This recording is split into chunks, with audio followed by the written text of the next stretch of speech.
admitir a todos. Voy a poner acá para que sí, no hay problema. Gracias.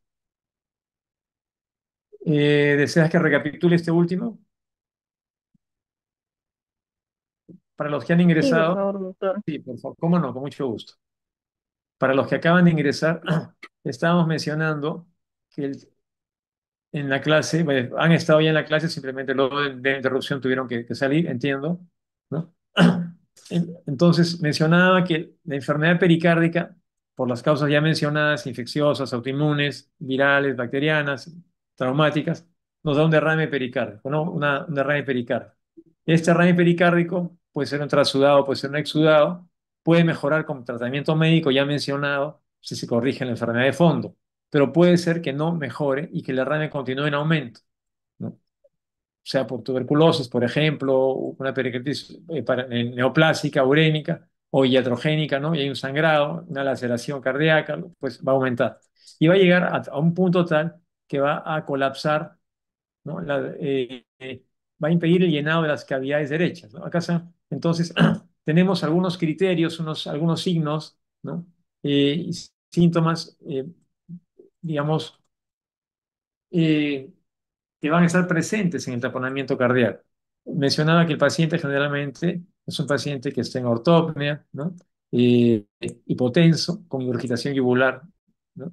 Eh, marcada, los ruidos cardíacos muy lejanos, apagados, como se llama corazón quieto, le dicen unos autores, ¿no? El pulso paradojal, que es la disminución mayor de 10 milímetros, ¿no? Del pulso arterial cuando el paciente inspira, ¿no? El signo de Kussmaul, que es aumento paradojal de la presión venosa durante la inspiración. Causas de taponamiento cardíaco, las ya mencionadas, ¿no?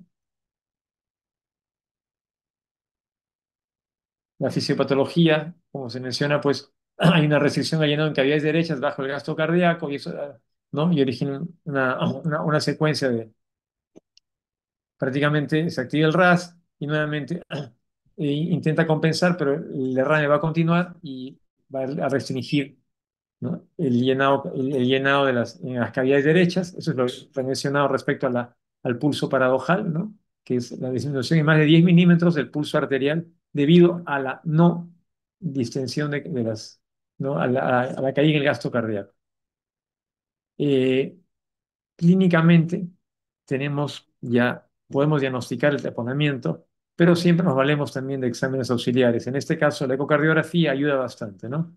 Va a permitir ver los colapsos de cavidades derechas, o sea, la restricción al llenado, la vena cava inferior ingurgitada, aumentada de volumen, de diámetro y no colapsable o colapso menor del 50%. Las variabilidades al flujo, ¿no? En la velocidad de la onda E, que eso ya lo hemos visto en ecocardiografía, lo están viendo con sus prácticas, ¿no? Con la inspiración, la onda E va a disminuir en un 25%, ¿no? En la mitral, ¿no? En el flujo transmitral con el Doppler, y en la tricúspide durante la inspiración va a aumentar en un 40%, ¿no? Entonces, esa es la variabilidad de la onda, ¿no?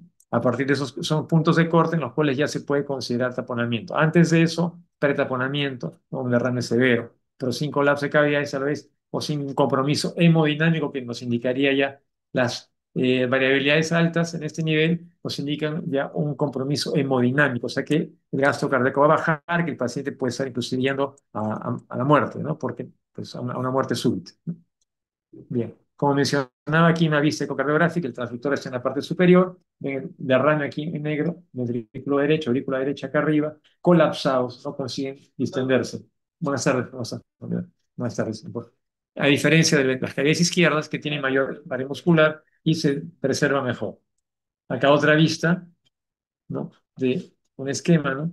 Un derrame extenso en toda la circunferencia, no tabicado, es un derrame, ¿no? Circunferencial, y que ocasiona colapso de cavidades derechas, tanto aurícula derecha cuanto ventrículo derecho. Ven ustedes, están prácticamente, ¿no?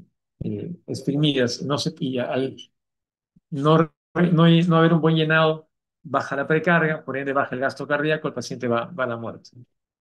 Dos personas más en sala de espera, por supuesto, adelante. Muy bien. Entonces, El tratamiento, mencionábamos, para el taponamiento cardíaco sería la pericardiocentesis ecoguiada, ¿no? Con estudio de líquido pericárdico, de preferencia la pericardiocentesis ecoguiada, como mencionamos, para evitar cualquier accidente y cualquier iatrogenia. Y si no es no ser posible, pues una cirugía de ventana pericárdica, ya se aprovecha y se toma la biopsia del pericardio, ¿no? Y se deja un dren para el drenaje pericárdico. La técnica de la punción pericárdica, ¿no? Utiliza una aguja de guía central, generalmente, ¿no? De mayor longitud y mayor grosor, mayor faringiaje, en 45 grados a nivel subsifoideo, previa asepsia, obviamente antisepsia, con campos estériles, en condiciones estériles, ¿no? Eh, Orientada hacia el hombro derecho, ¿no? Y vamos a ingresar con bastante cuidado, ¿no? Piel, se pone un poco de anestesia local, de ser posible, piel será subcutáneo, y vamos a llegar, ¿no? A pericardio. Esto pues está con el líquido, antes de, digamos, tener un buen pozo anterior, una cantidad de líquido por lo menos mayor a un centímetro, centímetro y medio, que nos garantice que vamos a entrar sin lesionar el ventrículo derecho que está aquí, ¿no? Está ahí. Entonces, es importante por eso hacer la función de preferencia ecoguiada para ir monitorizando, siguiendo, ¿no? Cómo va profundizando la aguja. Acá ven ustedes, ya se ha hecho, ¿no? La punción, ¿no? Generalmente se usan catéteres de vía central y aquellos inclusive catéteres de alto flujo, los que se usan para diálisis, por ejemplo, ¿no? Pues se puede usar ese catéter, ¿no? Primero, con la misma técnica de Sellinger, se pone la aguja, luego la guía, luego se ingresa con el catéter nada más, ¿no? Y ecoguiado de preferencia, y luego, como tiene un catéter, es un catéter con un lumen con mayor diámetro, se procede a sí, se procede a aspirar el líquido. En este caso también es líquido hemático, ¿no? Y hay que tener bastante cuidado porque el líquido hemático puede también indicar que ustedes han lesionado una cavidad cardíaca, ¿no? Pero por eso es preferible hacerlo de manera ecoguiada. En este caso, generalmente con el líquido hemático también se puede ver si el líquido coagula o no. Si no coagula, por lo general, es que pues es líquido del derrame pericárdico y es un derrame, generalmente lo que la experiencia nos muestra, cuando es hemático, como mencioné, se debe a una pericarditis generalmente urémica, renal o a un problema neoplásico, ¿no? A una infiltración neoplásica, generalmente neoplasias de la vecindad, llámese pulmón, mama, mediastino, linfomas, ¿no? En cambio, cuando es pericarditis por tuberculosis, que es más frecuente en nuestro medio, ¿no? Es líquido seroso generalmente. Recuerden, basta pequeñas cantidades de líquido, si es agudo, para producir un taponamiento. Con 300 ml, ¿no? Por ejemplo, una laceración cardíaca, un problema, tal vez colocando un stent, una perforación cardíaca, ¿no? Un procedimiento de intervencionismo percutáneo puede llevarnos a un taponamiento cardíaco que puede ser fatal. En cambio, cuando es instalación crónica, llámese una neoplasia, urémica o tuberculosis, pacientes pueden tener 800 ml de líquido y todavía, o sea, soportarlo. Entonces, es importante ver la evolución, si es aguda o si es crónica, de digamos, la instalación del derrame. Bien, respecto a la ventana pericárdica, hay varios abordajes, ¿no? A nivel, pueden hacerse toracotomías, pero el más usado es eh, una incisión mediana, subsifoidea, ¿no? Unos centímetros, puede ser unos 5 o 6 centímetros, ¿no? Debajo del sifoides, un poco hacia arriba y abajo, y luego, previa disección de ebullición, vamos a llegar al pericardio, con bastante cuidado también, para no lesionar cavidades ventrículo derecho, cavidades cardíacas, ¿no? Entonces se hace una incisión en el pericardio, se drena, se toma una biopsia, se saca una muestra, un ojal en el pericardio, que se envía a patología y se coloca un drenaje por contrabertura que va a quedar con el paciente, al igual que el catéter cuando hacen la punción queda con el paciente porque generalmente no se resuelve todo inmediatamente, probablemente hay líquido en la parte posterior o se va a secretar más líquido por el problema inflamatorio, pero permite por lo menos llegar a un diagnóstico. Una vez esto, hallado el diagnóstico, puede tratarse la causa. Por ejemplo, si es paciente con tuberculosis, se da tratamiento específico, con eso el derrame va a tender a disminuir, la secreción, la formación de nuevo derrame va a disminuir y ya podemos retirar el drenaje. Lo que se conoce como ventana pericárdica, ¿no? O sea, pericardiotomía. Y acá lo están viendo, ¿no? Ya en vivo, en este caso acá, se ha usado una, se ha hecho una toracotomía, ¿no? Izquierda, ¿no?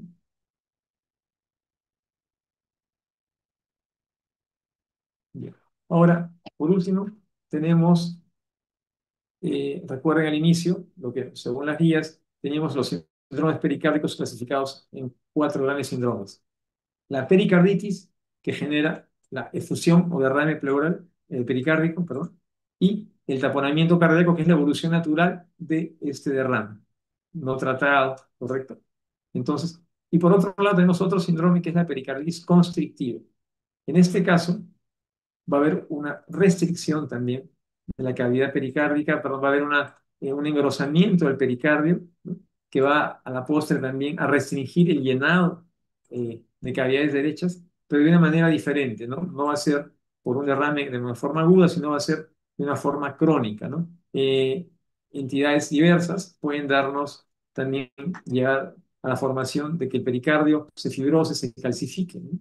Y pueda, como está adherido, recuerden, al miocardio, pues a nivel de lo que es el epicardio, el pericardio seroso, ¿no? Eh, Visceral, puede restringir también la contractilidad y es otra entidad que también tenemos que tener en cuenta, ¿no? El mecanismo es diferente, porque en este caso el pericardio no solamente segrega el líquido, sino que se afecta de una forma tal que se fibrosa, se calcifica y se adhiere al miocardio, impidiendo, ¿no? Una buena contractilidad, una buena función cardíaca. Eso también el tratamiento de esto es solamente quirúrgico, no hay otra opción, ¿no? Y es una cirugía que no está exenta de riesgo, ¿no? Como mencioné, pues obstaculiza, ¿no? El llenado, dificulta el llenado ventricular, ¿no?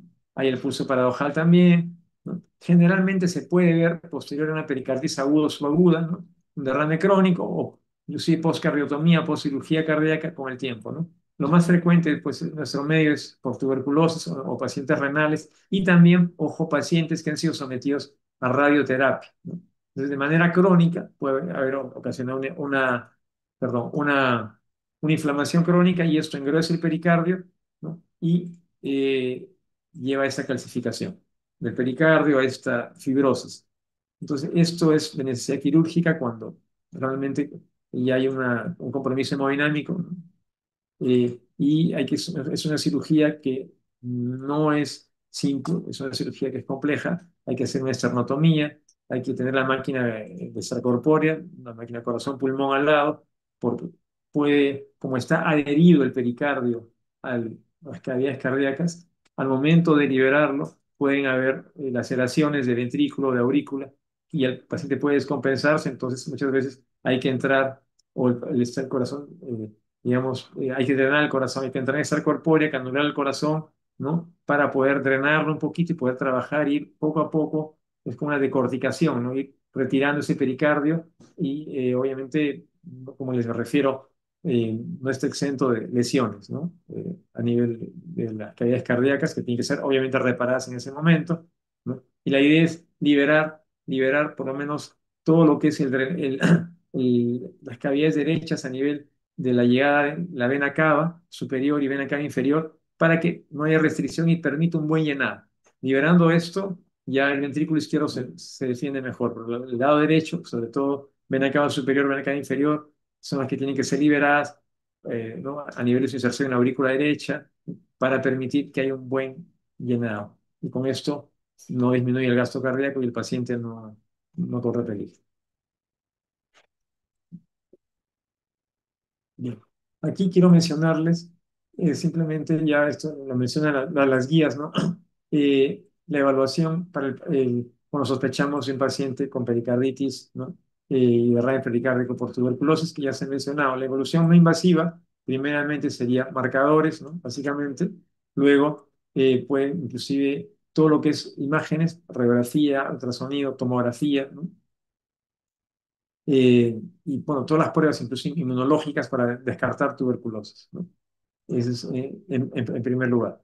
Luego, si no se encuentra, porque eso pasa muchas veces, ¿no? Puede hacerse, si desean también, eh, en algunos casos, hacen un tratamiento, se hace sospecha clara o ya muy bien la clínica que hay una tuberculosis, puede iniciar un tratamiento específico o pueden pues ir a una punción, ¿no? Justamente. Y a pesar de eso, a veces en la punción tampoco, no se llega a un diagnóstico, entonces ahí muchas veces se nos pide, ¿no? Los colegas que el paciente vaya a una ventana pericárdica ¿no? Entre comillas, electiva, un derrame severo, pero puede ser que no haya colapso de cavidades todavía, no es el taponamiento, entonces se programa de manera programada electiva para drenaje y biopsia de pericardio para ayudar al diagnóstico, porque muchas veces no se tiene un diagnóstico, los resultados no son, o la muestra de líquido pues no fue la mejor, negativo para tuberculosis, negativo para bacterias, no hay una causa, no se encuentra un foco neoplásico, solamente mediante marcadores inflamatorios inespecíficos, entonces en ese caso la biopsia ayuda, ¿no? No es infrecuente que programemos esos, se programan los pacientes para específicamente más que la urgencia del drenaje para la biopsia del pericardio. Cuando ya se han agotado todas las maneras y clínicas de poder diagnosticar esta patología, ¿no? También ayuda bastante para definir bien si estamos con una pericarditis crónica, ¿no? La resonancia magnética, ¿no?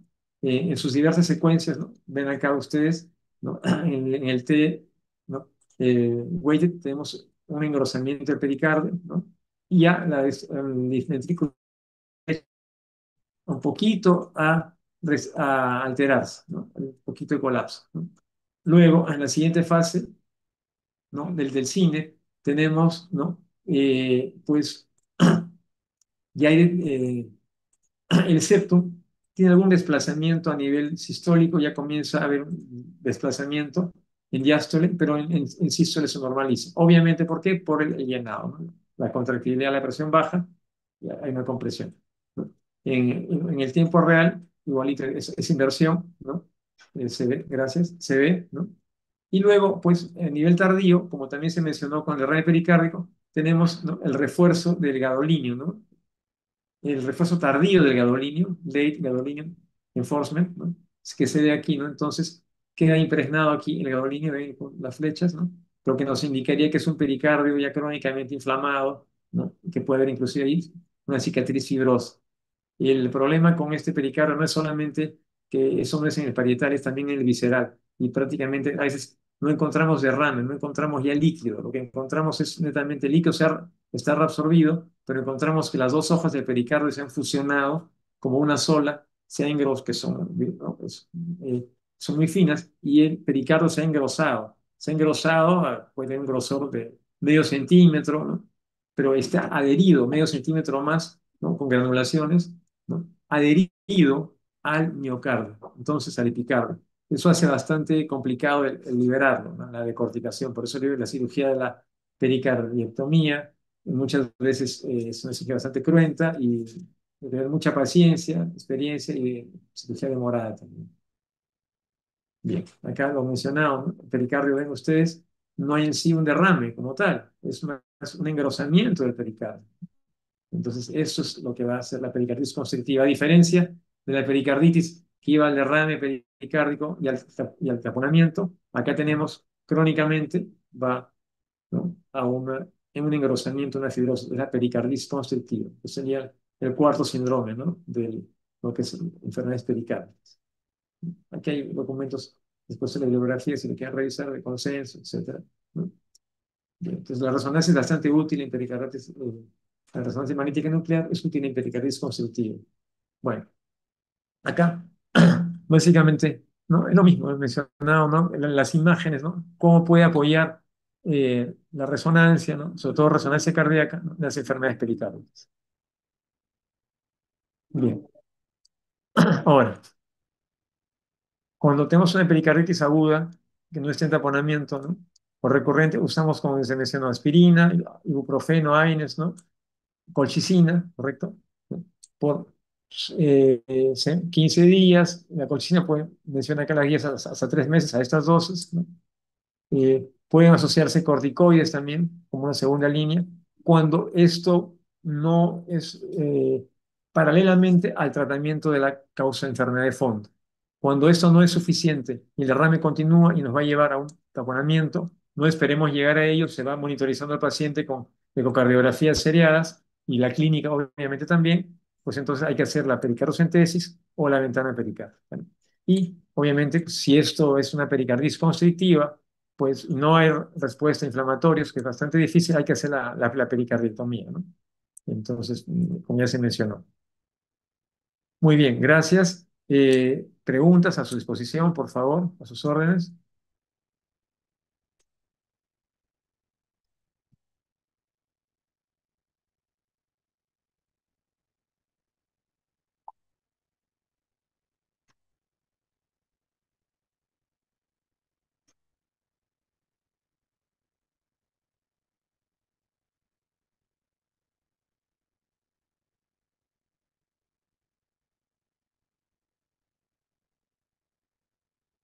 Estefano, ¿no? ¿Cómo estás? Buenas tardes. ¿Cuál es la diferencia entre una efusión circunferencial y loculada? Correcto.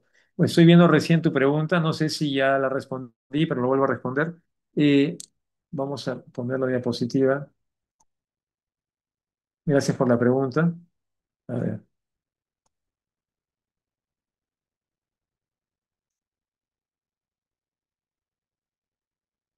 acá se podría explicar mejor en esta diapositiva. Acá, no sé si me siguen, miren el cursor. Tenemos un derrame circunferencial, ¿correcto? Que involucra todas las caras, ¿no? Lateral, anterior, ¿no? Y posterior, ¿correcto? Sin embargo, eh, lóculo o septum significa, imaginen, este derrame, este líquido pericárdico, generalmente tiene una densidad y muchas veces eh, se acompaña de elementos de tipo fibrina, de sedimento, ¿no? Esa fibrina se condensa y forma como trabéculas, como septums, ¿no? Como que fuera divisiones, trabéculas. Eso es lo que se llama, cada cavidad se llama un locus, o sea, una cavidad que está delimitada por septum, por trabéculas de fibrina. Entonces, si ustedes punzan, por ejemplo, una punción en la parte anterior, ¿no? Van a extraer 100 ml, pero puede que haya una membrana aquí, un loco, ¿no? Un locus, ¿no? Un tracto de fibrina, y tienes un locus, una cavidad locular posterior donde haya 500 ml.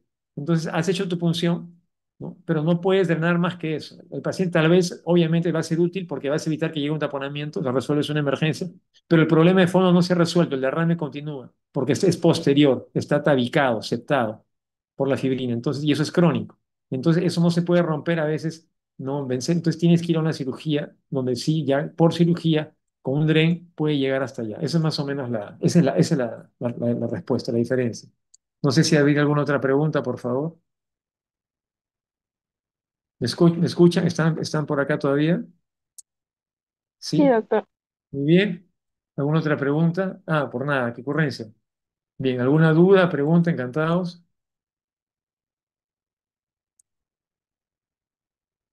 Tenemos tiempo todavía para conversar si desean. Disculpen la interrupción y gracias a la doctora Alessandra porque no podía acceder con el link anterior.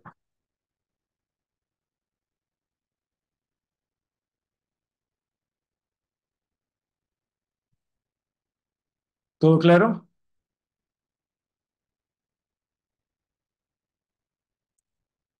Sí, doctor. Muy bien. Muchas gracias, pues, doctoras, doctores. Con el grupo que está aquí en Almenara nos vamos a continuar viendo y desde ya desearles siempre todo lo mejor en su formación. Estudien, estudien siempre derechos y hay muchos éxitos, pues. Un gusto y hasta cualquier momento. Que estén bien.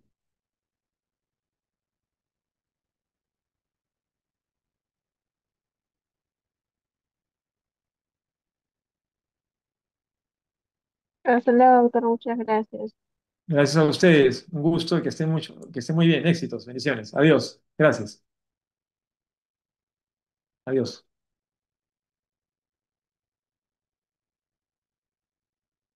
Adiós.